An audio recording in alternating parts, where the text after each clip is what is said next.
Hey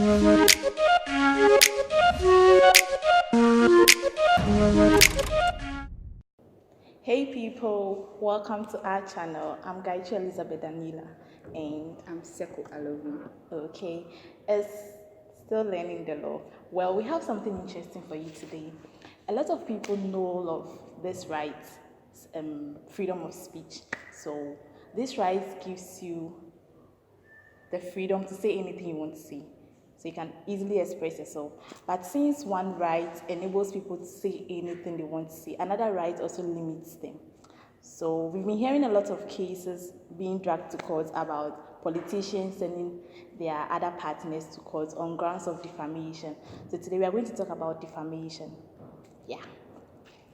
Now, the normal definition of defamation is any false statement that tarnishes the reputation of an individual. But since this is learning the law and we are bringing the law to your doorsteps, we would like to give the legal definition of what defamation is. So, Seko will help us with that.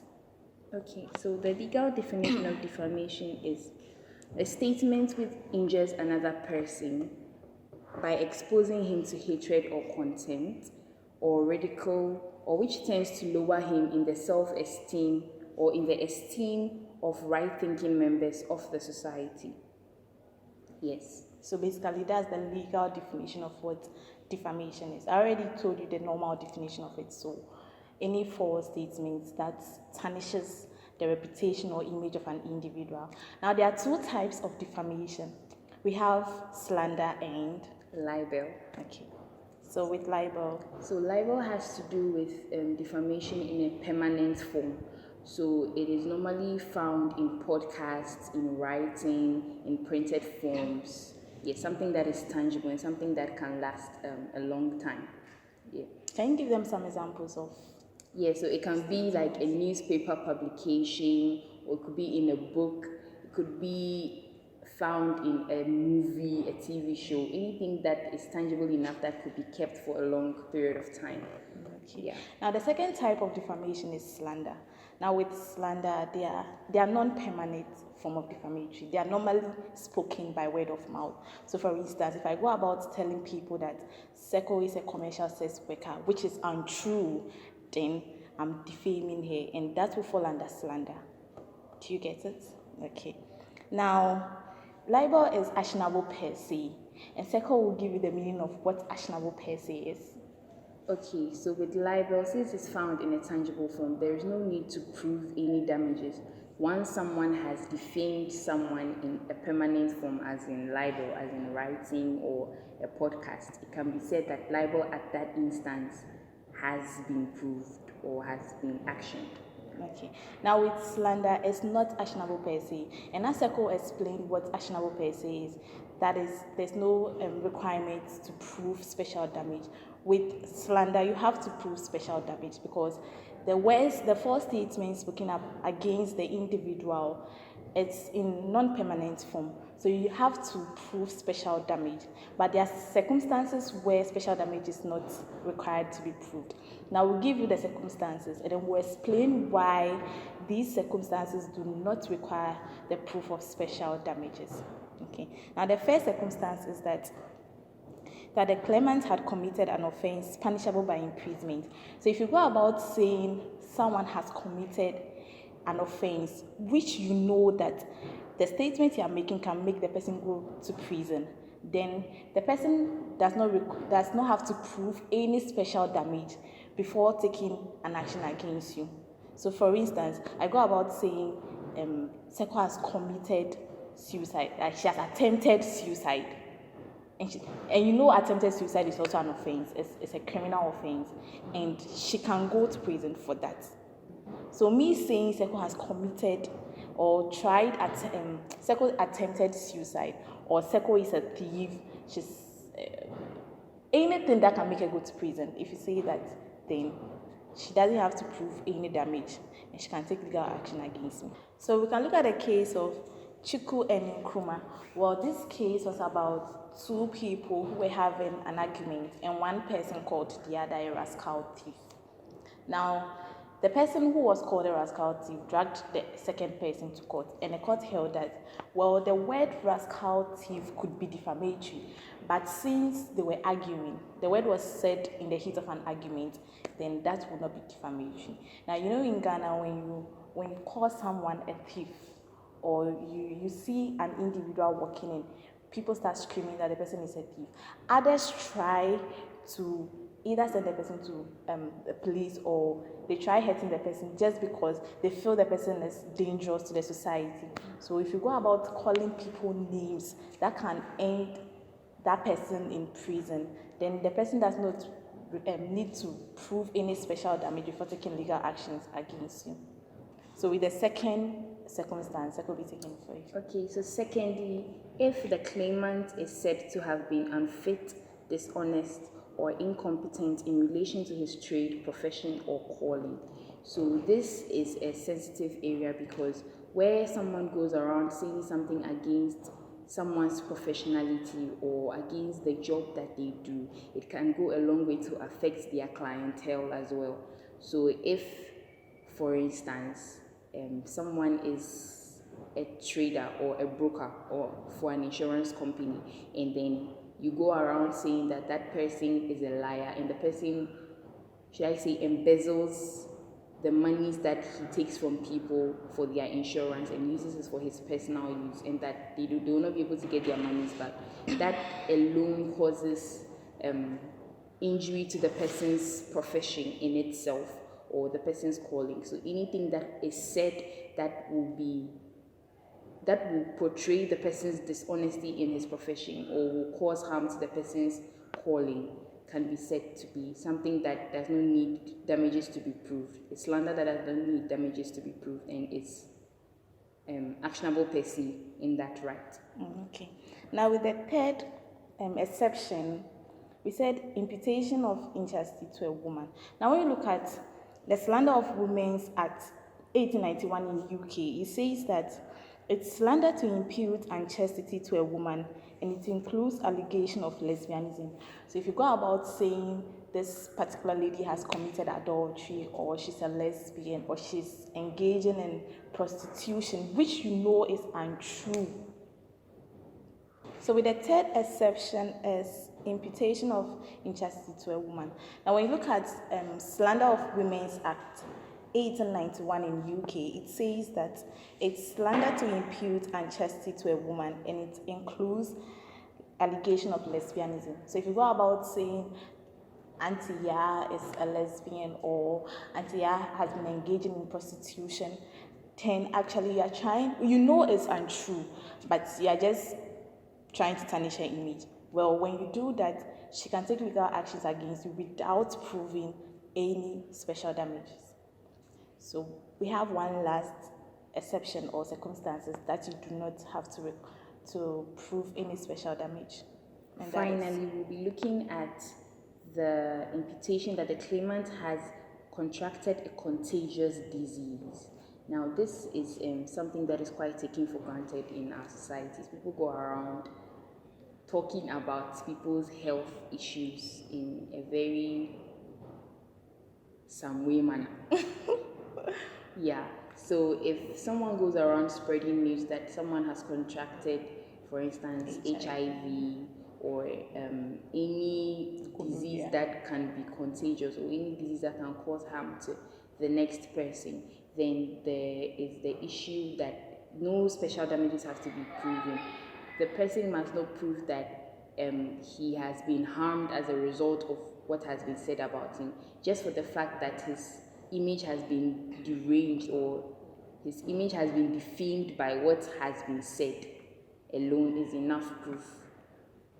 So when you look at the case of Bloodworth and Gray, well, the father-in-law was telling others that his son-in-law had this contagious disease, and this made people look at the son-in-law in a certain manner. They were shunning him, and the son-in-law decided to take legal actions against the father because he was feeling uncomfortable and people were using that to mock him and all of that. So, well, the court held that, he was entitled to succeed since this was part of the circumstances or the exceptions to exceptions that you do not require to prove special damage when it comes to slander. Okay. Yeah. Now we have some elements of defamation. You have to note that these elements must be in existence before you can actually succeed any defamation suit. And this element applies to the two types of defamation, slander and then libel. So we're looking at the three elements. There are three in number. We're looking at the three elements and we'll break it down for you to understand. Okay.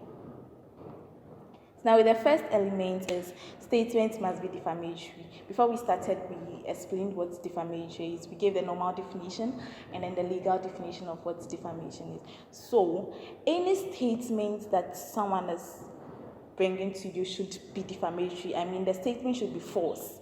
It shouldn't be true. Yeah. So we can look at a case of Sim and Stretch. I think Seko will help you with that case. Okay, so in the case of Sim and Stretch, there was a house help that was living with one family. Let's call that family A. Okay. And she was sent to family B. And then upon getting to family B made it known to other people that family A had not been paying the house help, and that there were certain items that belonged to her that were still with family A.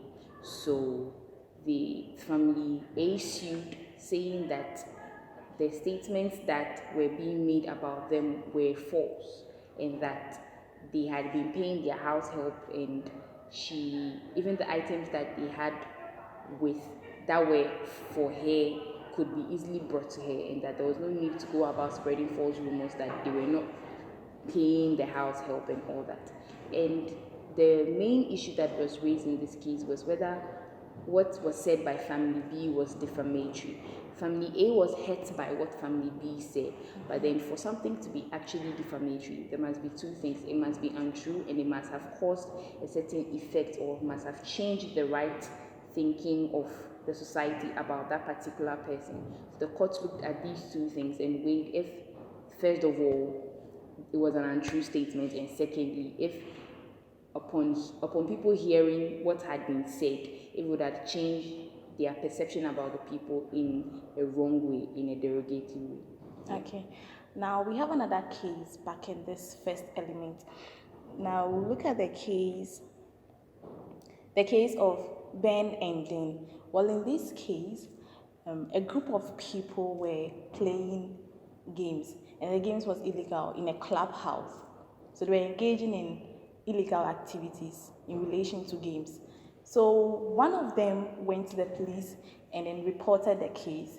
And the police came to the clubhouse. They closed the clubhouse down, and then they seized all the games that were available there. Now, a member of this club got angry. He took a post. Was it a post board? He wrote certain things down. I think what he wrote was, "Whoever gave the game away shall burn in hell," and then posted it in front of the clubhouse. Well, the person who went to report the case to the police felt guilty about it and decided to take legal actions against the other guy who wrote that on the wall. Well, the court held that reporting criminal activities is not defamation, so he bringing the case to courts on grounds of defamation would not lie. Yeah.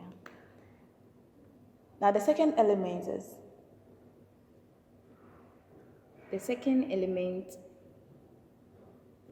statement must refer to the claimant. That's the second element. Sorry, yeah.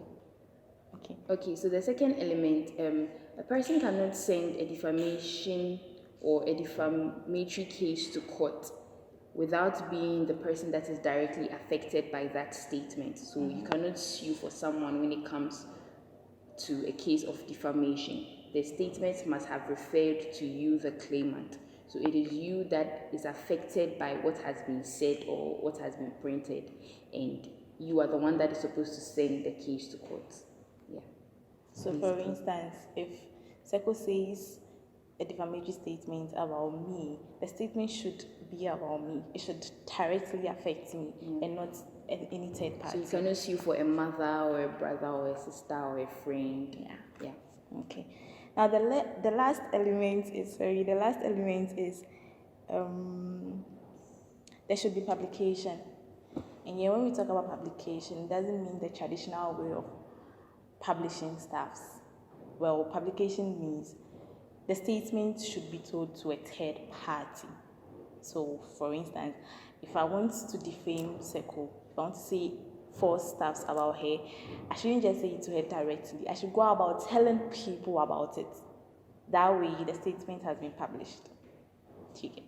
Yes, but the traditional publication also applies because in the case of libel, it can be in printing. So if the news is in the newspapers or it's in a video that is going around in our social media age, for instance, then it can be said that the publication has been made and therefore defamation lies. Okay. Now, there's another thing called innuendos. Yeah. So, I love innuendos. Okay, so innuendos are statements that normally have double meanings. So, for instance, you're trying to insult someone, but then you structure your English language in such a way that it looks here and it looks there as well. So, in cases like this, the court will try to find out the meaning behind what has been said. And one of the things the court will look out for is if a person will be able to decipher that meaning, and then will be able to determine if truly that statement is untrue and defamatory, and then if it has been published, then if all the elements are satisfied, then you can say that defamation lies. Okay, so let me give you cases with regards to innuendos. We can look at a case of Phils and Davis. Well, this case was about two women who were having a quarrel, and one person called the other a tramp. Well, the one that was called a tramp sent the case to court and said that was defamation because what her fellow woman was trying to say was that she was a woman of loose and immoral character, meaning the word tramp had double meaning. You get it? Yeah. We can also look at a case of Cassidy and Daily Mirror. Well, this case was also about a married man who was living with his side chick, and the media got to know of it, and then they printed it out that the married man was getting married to the side chick. Well, the wife of this married man decided to send the case to court because she felt she was legally married to the man, and the media trying to say her husband was going to get married to her, so his side chick meant that she was living with a man that, how should I even put it? That is not faithful. That is not faithful. Do you understand? So that is an example of innuendo. Now we have some defenses to defamation. We'll quickly run through them then. So the defenses. We have truth or justification. So if the statement is true, no need to send the case to court. Yeah. And secondly, we have fair comment. Now, fair comment really runs around the media in news sharing and in news gathering, basically what journalists do. So if a journalist takes, for instance, an interview or takes your life or writes a story about you or does a review about a book that you have written, they have that reserved right to say that they were only making fair comments about what they thought about your book. So they will not, a suit of defamation would not lie against them, given the fact that they were working within the scope of their work and they have the right to do that as well. Yeah. Okay. And the last defense is privilege. Sometimes people send cases to court and then they allow witnesses to come out to give their opinion of the case. Well, the court gives such people the advantage or the privilege to say anything they want to say. Just give your statement, whether it's hurtful, whether it's false or not. Just give your statement, and when that is done, they have the advantage of saying anything, and no one can take legal actions against them because it's a privilege for them to say anything they want to say in court. Yeah. So that's another defense. That's it. That's the final defense. Exactly. Well, hope you enjoyed this discussion, and I believe a lot of you now know what defamation is. So don't go about saying things about people which you know will put you into trouble. Yeah. If you are new here, kindly subscribe to our channel, and if you enjoyed this video, give it a we'll see you in the next video.